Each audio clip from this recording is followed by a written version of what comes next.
ہر قربانی کرنے والوں کو 3 باتوں کا ضرور خیال رکھنا چاہیے۔ وہ 3 باتیں کیا ہیں میں انشاءاللہ آپ کے سامنے پیش کر رہا ہوں۔ سب سے پہلی چیز یہ ہے کہ ہم صحیح نیت سے قربانی کریں، صحیح نیت سے، اخلاص کے ساتھ۔ اس لیے ایک بزرگ نے لکھا ہے کہ بسا اوقات انسان عمل چھوٹا کرتا ہے لیکن اس کی نیک نیتی کی وجہ سے اللہ رب العزت اس کے عمل کو بہت بڑا دیتے ہیں، اس کے عمل کے اجر و ثواب کو بہت زیادہ بڑا دیتے ہیں۔ اور لیکن ایک انسان وہ ہوا کرتا ہے کہ جو عمل تو بہت بڑا کرتا ہے لیکن اس کی بدنیتی کی وجہ سے، اس کے دکھلاوے کی وجہ سے، اس کے ریاکاری کی وجہ سے اس کے عمل کے ثواب کو گھٹا دیتے ہیں۔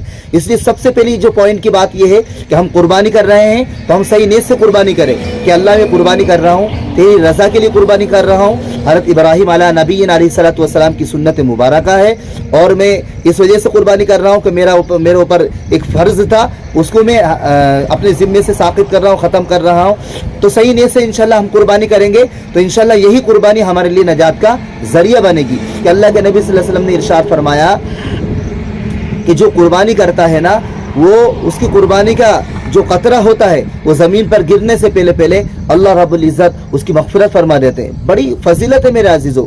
فرمایا کہ قربانی کا جو بکرا یا دمبا یا بھینس جو بھی ہوتا ہے جانور، اس کے ایک ایک بال کے بدلے میں اللہ رب العزت ہم کو نیکی عطا فرماتے ہیں۔ سوچیے آپ، ایک ایک بال کے بدلے میں نیکی، سوچیے کتنے بال ہوا کرتے ہیں، کتنی ساری نیکیاں ملیں گی، کتنا بہترین گولڈن چانس ہے، سوچیے آپ۔ لیکن اگر اس عمل کو اگر ہم ریاکاری کے ذریعے سے، بدنیتی کی وجہ سے اگر ہم خراب کر لیں تو بڑی محرومی کی بات ہے میرے عزیزو۔ جو مائیں اور بہنیں بھی میری جو ویڈیو کو دیکھ رہی ہیں، اس چیز کا ہم ضرور خیال رکھیں۔ تو سب سے پہلی چیز کیا ہے؟ اخلاص، صحیح نیت کے ساتھ ہم اپنی قربانی کو پیش کریں۔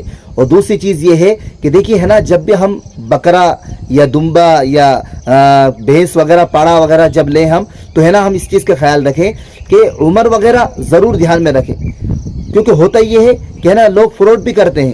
بہت سارے بولتے ہیں صاحب یہ بکرا 1 سال کا ہے، دیکھو آپ دانت دیکھ لیں، اس نے دانت کر لی، حالانکہ وہ 1 سال کا نہیں ہوا کرتا، اس کے دانت تو باقاعدہ توڑے بھی جاتے ہیں۔ ایسے بھی لوگ ہوا کرتے ہیں کہ جو دانتوں کو توڑ کے بکرا وغیرہ دانت توڑ کے وہ بیپار کر رہے ہیں۔ تو اس لیے ہے نا اس چیز کا ہمیں خیال رکھیں، ورنہ ہماری قربانی ادا نہیں ہوگی۔ میں نے اس سے پہلے بھی آپ کو بتایا، میں نے ویڈیو میں بتایا اس بات کو، بڑی وضاحت کے ساتھ اس بات کو پیش کیا ہے، کیونکہ ہے نا جو چھوٹا جو بکرا ہوتا ہے، بکرا یا بکری، ان کا 1 سال کا ہونا ضروری ہے، یہ بات ذہن میں رکھنا، مکمل 1 سال ضروری، ورنہ قربانی ادا نہیں ہوگی۔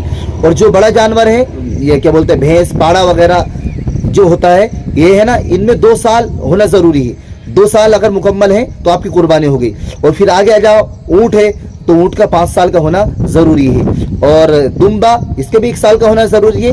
لیکن اگر دمبا 1 سال کا نہیں بلکہ 6 مہینے کا ہے، لیکن موٹا فربا ہے، مضبوط ہے، اور اگر میدان میں اگر چھوڑ دیا جائے تو وہ ماشاءاللہ بڑی مضبوطی کے ساتھ میدان کو فتح کر لیتا ہے۔ یعنی کہنے کا مطلب یہ خلاصہ یہ ہے کہ مضبوط ہے اور دکھنے میں فربا معلوم ہوتا ہے، موٹا تازہ کا سا، کہ ہاں 1 سال کا اتنا ہو جاتا ہے۔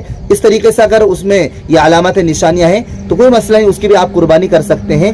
تو اگر یہ چیزیں میں نے بتائی ہیں، ان کے اندر اگر آپ ان باتوں کو سامنے رکھتے ہو اگر قربانی کریں گے تو انشاءاللہ بڑا فائدہ ہوگا، ورنہ ہماری قربانی برباد ہو جائے گی، ہمارا قربانی کرنا یہ سمجھو بیکار ہو جائے گا۔ اس لیے نا آپ اس چیز کا ضرور خیال رکھیں۔ اور تیسری چیز یہ ہے کہ جس طریقے سے میرے عزیزو ہم قربانی کر رہے ہیں، ہم اپنے جانور کو ذبح کر رہے ہیں، ہم اپنے جذبات کو بھی ذبح کرنا سیکھیں۔ یعنی ہماری جو غلط فکریں ہیں یا غلط ہمارا رواج ہے یا غلط ہماری جو سوچ ہے، اس کو ڈیلیٹ کریں، ختم کریں۔ کہنے کا مطلب یہ ہے یہ کہ اپنی خواہشات کو ڈیلیٹ کریں، اپنی خواہشات جو ہیں، جو ناجائز خواہشات ہوا کرتی ہیں، ان کو ختم کریں۔ جھوٹ سے ہم توبہ کریں، جھوٹ کی بھی ہم قربانی دیں، کسی سے جلن نہ رکھیں، کسی سے بغض عداوت نہ رکھیں، بلکہ لوگوں کا فائدہ کرنے کی کوشش کریں، ہر انسان ہم سے فائدہ حاصل کریں۔ اس طریقے سے انشاءاللہ اگر ہم قربانی کریں گے، یہ تیسرا جو عمل بتایا بہت اہم عمل ہے، ہمارے اندر تقوی طہارت آنا چاہیے، ورنہ ہم نے قربانی، مال کی قربانی تو دے دی، بکرے کو ذبح کر دیا، اللہ کے نام پر ذبح کر دیا، اور اگر ہم نے جذبات کو ذبح نہیں کیا اور جھوٹ اور غیبت کو اگر ذبح نہیں کیا، اور کیا بولتے ہیں جھوٹ سے اگر نہیں بچے ہم، تو یہ ہمارے لیے بڑی محرومی کی بات ہے۔ تو جس طریقے سے ہم نے قربان کیا ہے جانور کو، ہم اپنی خواہشات کو بھی اور ناجائز جو ہماری جو کیا بولتے ہیں جو امیدیں ہوا کرتی ہیں، ان کو بھی ہم ختم کرنے کی کوشش کریں، اور لوگوں سے دشمنیاں نہ پالیں، بلکہ ہے نا ہم بالکل اپنے دل کو صاف پاک کریں، کیونکہ حضرت ابراہیم علیہ السلام نے یہی سبق دیا ہے جب انسان قربانی دیتا ہے تو واقعی میں اس کو احساس ہوتا ہے کہ اللہ رب العزت نے جو کچھ دیا ہے وہ اللہ ہی کا ہے. اللہ رب العزت مجھے بھی اور آپ کو بھی عمل کرنے کی توفیق عطا فرمائے. اس ویڈیو کو آپ زیادہ سے زیادہ شیئر کریں, لوگوں تک پہنچائیں. السلام علیکم ورحمۃ اللہ